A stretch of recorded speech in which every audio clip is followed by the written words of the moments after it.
Le marché des transferts continue de s'intensifier au FC Barcelone et au cours des dernières heures, des informations sont apparues et pourraient s'avérer cruciales dans les prochains jours. Le Real Madrid est actuellement une véritable bombe à retardement et Florentino Pérez empêcherait ses joueurs de s'exprimer librement pendant les matchs. Pendant ce temps, au FC Barcelone, l'unité, la joie d'un nouveau titre, l'amour et l'effort collectif démontrent que la Masia est en pleine forme. Cependant, n'oubliez pas de vous abonner à la chaîne et de laisser votre like. Notre objectif est d'atteindre les 3000 abonnés ce mois-ci.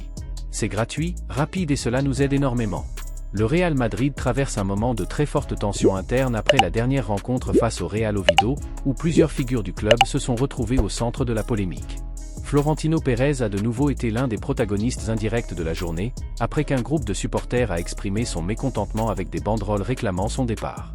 Ces banderoles ont ensuite été retirées sur ordre du protocole du club pendant le match, ce qui a généré des accusations d'attitude autoritaire et de contrôle de la libre expression dans le stade. Dans ce climat, la relation entre Arbeloa et Mbappé a également alimenté le débat dans l'environnement madrilène. Lors d'une interview après le match, Mbappé a affirmé que l'équipe avait mieux joué durant la première partie de la saison, des déclarations qui ne sont pas passées inaperçues au sein du club. Arbeloa a répondu fermement, en indiquant que si la performance collective avait été supérieure durant cette période, le niveau individuel de l'attaquant aurait également été différent. Cet échange de déclarations a divisé les opinions parmi les supporters et a renforcé le sentiment de tension dans le vestiaire merengue. Au FC Barcelone, la grande nouvelle du week-end a été le rôle inattendu d'Álvaro Cortés lors du match face à l'Alavés. Personne ne s'attendait à sa titularisation, mais Hansi Flick a surpris en l'alignant d'entrée, en lui faisant confiance après ses très bonnes performances récentes à l'entraînement. Le jeune défenseur central a répondu avec une prestation très solide aux côtés de Pau Cubarsí, montrant de la sécurité, de la maturité et une relance propre et efficace. Ces statistiques confirment son excellent match, 109 touches de balle, 95% de précision dans les passes et une grande efficacité dans les duels défensifs.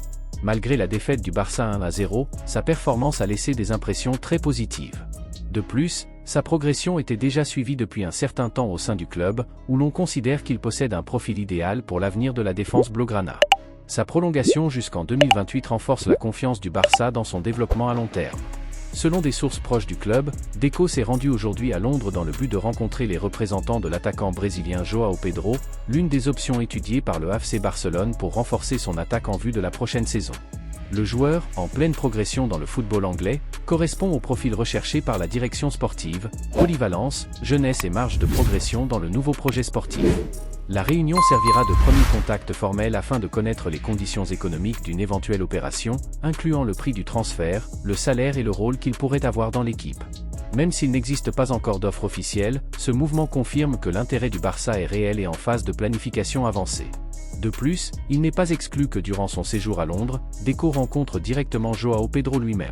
Cette possibilité est considérée comme clé, car elle permettrait de présenter personnellement le projet Blaugrana et d'expliquer le rôle que le joueur pourrait occuper dans l'équipe à moyen et long terme.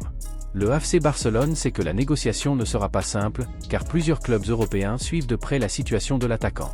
C'est pourquoi le club veut agir avec rapidité et conviction, en combinant arguments sportifs et stabilité du projet afin de prendre l'avantage sur la concurrence. Pour l'instant, tout reste à un stade initial, mais la présence de Deco à Londres marque une étape importante sur le marché Blaugrana.